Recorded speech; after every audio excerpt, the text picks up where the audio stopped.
dan selamat sejahtera. Apakah itu Kepulauan Spratly dan bagaimanakah pula itu terjadi? Kepulauan Spratly atau gugusan Semarang Penincang merupakan sebuah kumpulan kepulauan yang terdiri daripada 750 terumbu, palin, atol, pulau karang yang terletak di Laut Cina Selatan. Kepulauan ini terletak di kawasan perairan di Filipina dan Malaysia, iaitu di Sabah. Ia mengandungi kurang daripada 4 km persegi kawasan tanah di dalam kawasan laut yang luasnya lebih daripada 425,000 km persegi. Kepulauan Spratly adalah salah satu daripada 3 kepulauan di Asia Tenggara. Kira-kira 45 pulau diduduki oleh bilangan yang agak kecil angkatan tentera, iaitu dari Vietnam, Republik Rakyat China, Republik China Taiwan, Malaysia dan Filipina. Negara Brunei juga menuntut zon ekonomi eksklusif di bahagian tenggara yang merangkumi hanya satu kepulauan kecil di atas minimum tinggi air, iaitu di terumbu Semarang Barat Kecil. Kepulauan ini menjadi punca sengketa terbaru antara negara-negara berdekatan. Pulau ini dikatakan berada di atas pentas benua yang mengandungi petroleum dan gas asli. Kepulauan Spratly dipercayai berasal dari pembentukan gunung berapi aktif di bawah laut. Kepulauan tersebut sendiri hampir tiada tanah arable, iaitu tanah untuk pertanian, dan tiada penduduk asal. Walaupun terdapat 20 buah pulau dikelaskan sebagai pulau besar, hanya Pulau Taiping sahaja sesuai untuk kehidupan manusia kerana struktur tanahnya yang subur dan ditumbuhi pelbagai pokok besar. Pulau-pulau lain dilihat hanya sebagai hub maritim ketenteraan dan resort kecil sahaja, seperti Pulau Layang-Layang yang dikawal selia oleh Malaysia. Antara sumber utama Kepulauan Spratly adalah makanan laut seperti ikan dan udang, serta kandungan petroleum dan gas asli diyakini penuh di bawahnya. Aktiviti ekonomi seperti perikanan komersial, perkapalan dan pelancongan antara aktiviti yang rancak diusahakan di situ. Tiada anggaran tepat tentang simpanan minyak dan gas asli yang boleh diperolehi oleh umum. Aktiviti eksploitasi komersial ke atas sumber hidrokarbon masih dibina di kawasan itu. Namun, tentangan politik menyebabkan usaha terbantuk dan terpaksa ditunda oleh negara-negara berkaitan. Kepulauan ini cukup strategik kerana terletak di tengah-tengah laluan perdagangan antarabangsa, iaitu untuk laluan air yang menghubungkan timur dan barat. Antara faktor-faktor yang menyebabkan isu ini masih belum diselesaikan sehingga sekarang, pertamanya ialah kerana ia menjadi rebutan banyak negara di Asia Tenggara, iaitu Malaysia, Taiwan, Vietnam, Brunei, Filipina dan China. Perebutan Kepulauan Spratly ini berlaku kerana kedudukan yang terletak di titik persepadanan negara-negara ASEAN. Keseluruh negara tersebut berebut kepulauan ini dengan menuntut bahawa kepulauan ini hak mereka berikutan kedudukan yang berhampiran dengan negara-negara tersebut.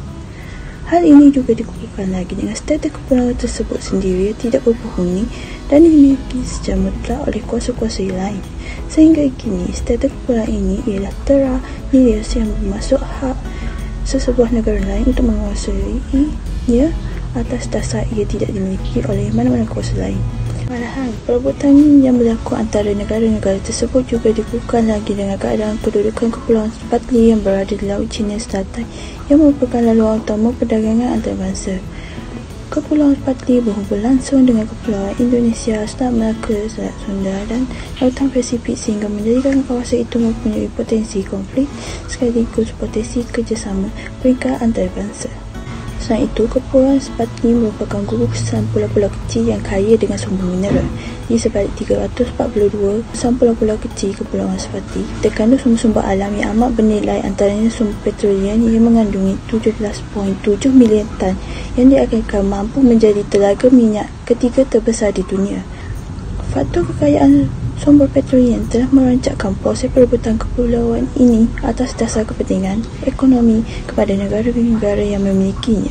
Seterusnya, Kepulauan Spratly juga kaya dengan sumber protein sehingga ia menjadi pusat tumpuan dan persinggahan nelayan dari negara-negara jiran untuk bertandang ke kepulauan tersebut. Akhir sekali, berbagai kaedah dan strategi telah dilakukan oleh negara-negara yang menuntut kepulauan ini dengan melakukan kependudukan dan meletakkan pasukan ketenteraan masing-masing.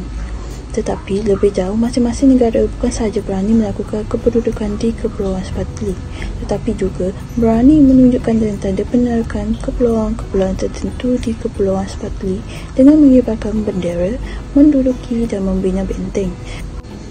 Justru, tindakan-tindakan yang diambil oleh negara-negara yang menutup Kepulauan Spratly ini adalah mencabar undang-undang wilayah antarabangsa serta menampakkan bahawa masing-masing cuba untuk berebut dan mempertahankan Kepulauan Spratly berdasarkan kemampuan masing-masing. Langkah yang diambil oleh kerajaan Malaysia untuk menyelesaikan konflik perebutan Kepulauan Spratly yang terletak di Lautan Cina Selatan ialah dengan mengadakan forum serta rundingan dengan negara yang terlibat dengan konflik ini. Hal ini disebabkan oleh Menteri Luar Datuk Seri Anifah Aman berkata, penyelesaian tuntutan ke atas Kepulauan Spratly perlu dibuat antara kerajaan China, Taiwan, Filipina, Malaysia, Brunei serta Vietnam sahaja. Namun begitu, tiada perundingan yang berkesan menyebabkan adanya campur tangan pihak ketiga iaitu ASEAN dalam proses perundingan ini ditentukan. ASEAN telah melaksanakan berbagai inisiatif untuk menyelesaikan konflik ini seperti perundingan bilateral dan perundingan multilateral. Perundingan bilateral merupakan salah satu cara untuk menyelesaikan konflik perebutan Kepulauan Spratly yang efektif dan berkesan. Untuk mendapatkan persetujuan, langkah ini melibatkan dua buah negara sahaja. Hal ini disebabkan oleh dua buah negara perlu berunding tanpa ada campur tangan negara lain. Oleh itu, mereka akan lebih fokus untuk mencapai kesepakatan. Sebagai contoh, pada tahun 1992, China mengadakan kelompok khusus dalam menangani sengketa perbatasan teritorial. Selain itu juga, pemerintahan Malaysia dan Filipina menandatangani perjanjian kerjasama eksplorasi minyak dan gas bumi selama 40 tahun di wilayah yang disengketakan pada tahun 1993. Akan tetapi, perundingan bilateral juga tidak mampu mempunyai kata putus. Di samping itu, perundingan bilateral sama sekali tidak membahaskan pemilikan Kepulauan Spratly, malah hanya mempersulitkan langkah. Hal ini menyebabkan perjanjian-perjanjian termeterai dalam perundingan bilateral telah melibatkan 6 buah negara dan mengakibatkan sengketa ini semakin besar dan sulit untuk dileraikan. Perundingan multilateral ialah turut diketengahkan bagi beberapa perundingan multilateral yang perlu dilakukan ialah Deklarasi Kuala Lumpur 1991. Deklarasi ini membahaskan tentang kawasan damai, bebas dan neutral iaitu zon aman bebas berkecuali yang turut dikenali sebagai ZOFAN. Perjanjian ini ditangani oleh Menteri Luar bagi negara-negara ASEAN iaitu Malaysia, Indonesia, Filipina, Singapura dan Thailand. Dengan perisytiharaan tersebut, kesemua pihak secara terang-terangan menyatakan bahawa menjadi tanggungjawab mereka untuk mengekalkan Asia Tenggara bebas daripada sebarang campur tangan dari kuasa luar dan meluaskan lagi bidang kerjasama. Isu pertikaian tuntutan wilayah Kepulauan Spratly dalam membawa beberapa kesan. Antara kesan isu pertikaian wilayah Kepulauan Spratly ialah ekosistem terumbu luar pesisir terjejas. Hal ini berlaku kerana apabila China mula membuat kerja-kerja penggorekan sejak tahun 2014 untuk menukar 3 terumbu di Kepulauan Spratly di Laut Cina Selatan menjadi pulau tiruan. Sebanyak 2,000 ekar terumbu iaitu Subi, Mischief and Fiery Cross telah dibangunkan dalam masa 18 bulan. Pulau tersebut juga sudah diturap menjadi landasan kapal terbang sepanjang 3,000 meter dengan jalan raya. Aktiviti-aktiviti tersebut menyebabkan kawasan persekitaran marin terjejas. Aktiviti penambakan laut secara besar-besaran serta pembinaan pulau tiruan juga telah merosakkan terumbu-terumbu yang terdapat di situ. Jadi, jelaslah bahawa aktiviti-aktiviti tersebut telah menyebabkan ekosistem terumbu luar pesisir terjejas. Kesan yang seterusnya ialah menjejaskan ekosistem marin dan perikanan. Hal ini kerana aktiviti penambakan laut dan pembinaan pulau tiruan turut menyebabkan pengurangan ikan di Laut Cina Selatan. Perkara ini menjadi bertambah buruk apabila China melakukan penangkapan ikan secara haram di laut. Ia merupakan satu kemusnahan alam sekitar yang besar kerana telah memberi ancaman terhadap stok perikanan.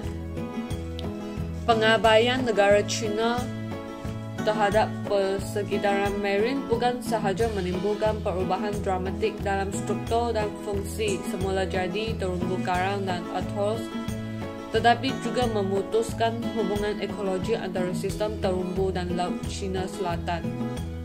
Hal ini seterusnya telah memberi impak negatif terhadap bekalan nutren dan bilangan ikan di lautan.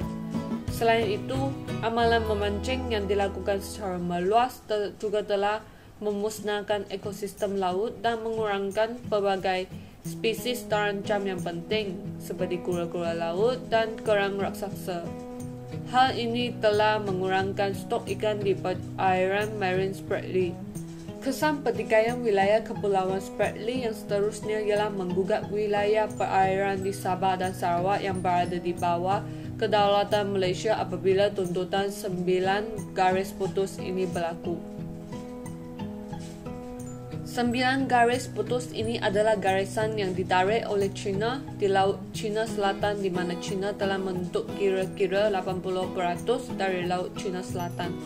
Negara yang terlibat seperti Malaysia, Filipina, Indonesia, Brunei dan Vietnam telah membantah tuntutan daripada China tersebut kerana Laut Cina Selatan ini mempunyai banyak sumber daya alam seperti minyak mentah dan gas alam.